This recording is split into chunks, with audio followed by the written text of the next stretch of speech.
Welcome back to the Don't Tell Me About Yourself podcast. We are at the Shaker booth at Unleash America, and today we are sitting with... Tom McCarty, and I'm the CEO of OrgChart. Yeah, can you tell us about OrgChart? Yeah, absolutely. So we've been in the kind of the HR tech space for since about 2013. We do kind of three main things for HR professionals. So we automate visibility into your organization. I think, if you've been in HR long enough, you probably or ever managed people, you've manually drawn your org charts. We take the pain of that completely away. So we automate, integrate with like 50 different HRIS systems and automate that. We bring in deeper insights so you can have different lenses of the organization. So maybe you have a budget chart, a span of control chart, tenure, different ways to look at your org. And then workforce planning. Like, what's the future of your organization look like? How are you adapting for change? How are you planning for AI? Where does your org need to look like and shaped for in the future? You're biting off a big piece there. Like, that's important. It is. Yeah. I think it's, it's every org needs to be doing it. And honestly, when you think about what we're doing to kind of get ready for AI, it's really not any different than what we've been doing anytime you're thinking about making changes to your organization and people. And it really starts out with what we do first. It's like, what is the base? What's the current state of your organization? Do you have like a holistic view? Do you know where you're at? Yeah. You can't get where you're going if you don't know where you are, right? What are some things that most companies are blind to that you help them to see? Yeah, I think first and foremost, it's going to sound terrible. It's like a lot of things, right? And the reason is what I typically find is in most organizations, regardless of size, you're usually gathering data from multiple data sources and you're consolidating that into a spreadsheet to get this static snapshot of your organization. So, and look, planning exercises are not like 1 week exercises, right? They're like over 3 or 4 months. So like, if you're doing an annual exercise, maybe you take the static snapshot of your org on September 1st.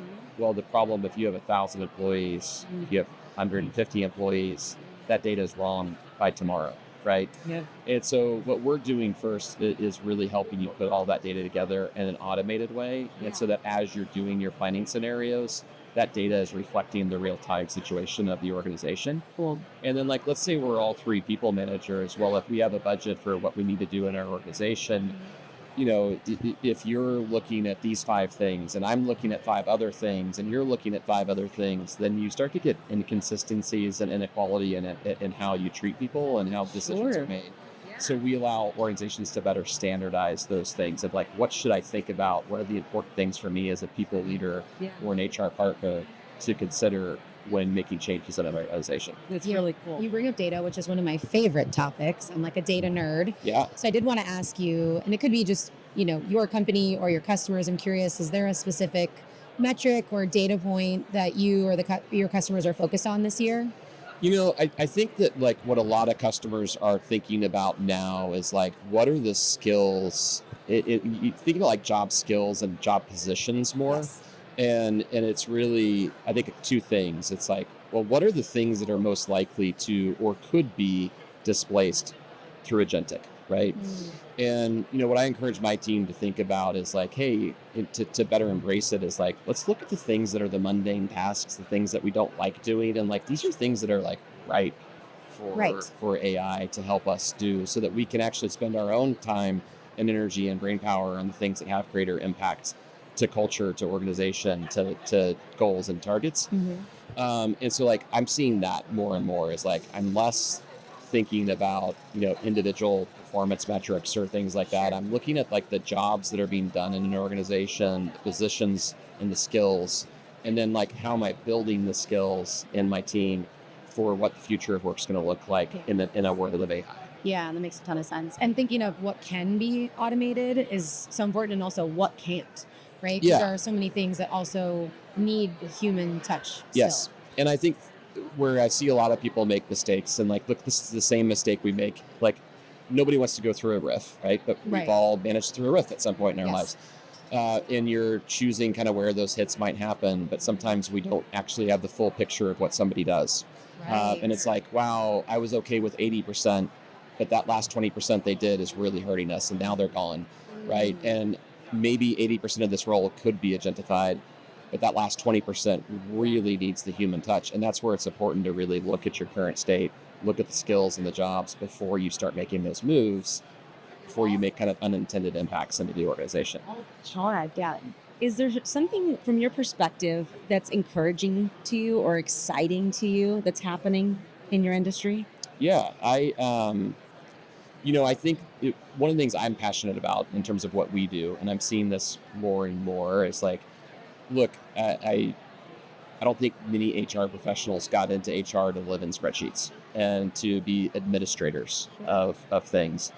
I think when you look at the things that we're trying to do, which is automate all of this manual process of seeing your organization, of doing your planning, when you look at some of the things that AI is doing, which I think is going to take some of these administrative tasks out of HR, I think it's actually going to allow HR professionals to get back to the core of why they got into HR. I think it's going to allow us to be focused on the decisions and the conversations and of how we still make the most use out of our most expensive asset in any company, which is our people, and how to help people thrive in their roles. And I think HR is, just because of all of the data, the manual tasks, the administrative work, we've gotten away from being able to lead the conversation instead of just documenting and facilitating the conversation. And that's so important. Victoria and I talk to hiring managers often about how important it is to hire somebody that has the right motivations that align.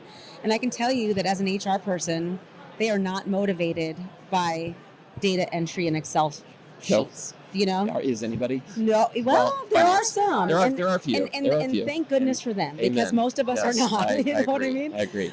So it's really nice of you. I mean, it's going to talk about employee satisfaction. They're going to be able to do the things that they got into the industry to do in the first place, and just to be people, help out with the really important decisions for the company. So, so there's probably many HR people that are yelling at this episode right now and be like, "Thank you, that's amazing."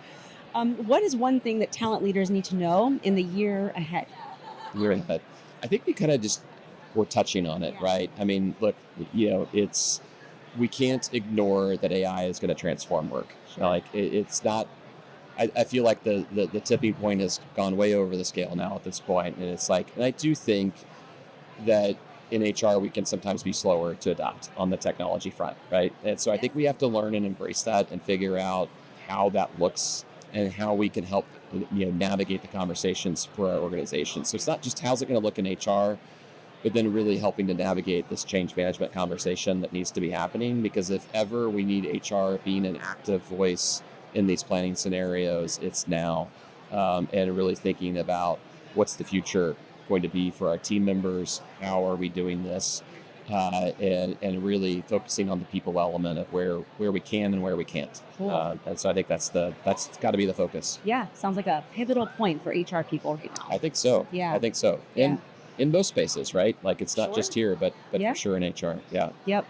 Where can people find more information about you and the company? Yeah, so you can follow me on LinkedIn, Tom McCarty, OrgChart, and our website's theorgchart.com. And we'd be happy to help anybody out and hopefully take some of that manual, painful Excel work off their So kind of you. So, so kind of you. Well, thank you so much for your time today. We hope you enjoy the rest of the conference. Yeah, thank you guys. I appreciate it.